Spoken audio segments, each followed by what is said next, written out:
I, bueno, abans que res vull deixar clar que diré dos termes, que és el de taxa blava i embriacat, que en realitat no existeixen, però, bueno, taxa blava seria com l'oposat a taxa rosa, que l'he explicat, i embriacat seria l'oposat a patriarcat.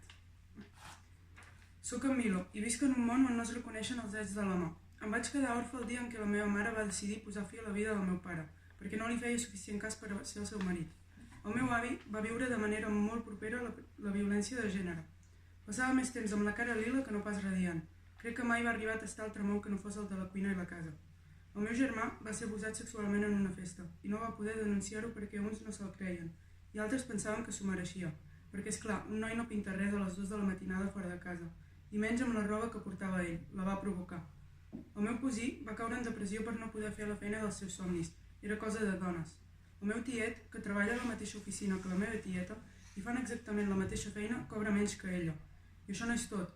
Quan va fer la compra s'ha de trobar amb la taxa blava, un paga més per productes dirigits a un públic masculí i que en realitat són els mateixos per a les dones. El meu millor amic va a teràpia després de patir bullying a l'institut, perquè no complia amb els cànons de bellesa imposats per aquesta societat i perquè es depilava. Quan un noi es depila fa fàstic, si és la noia no passa res.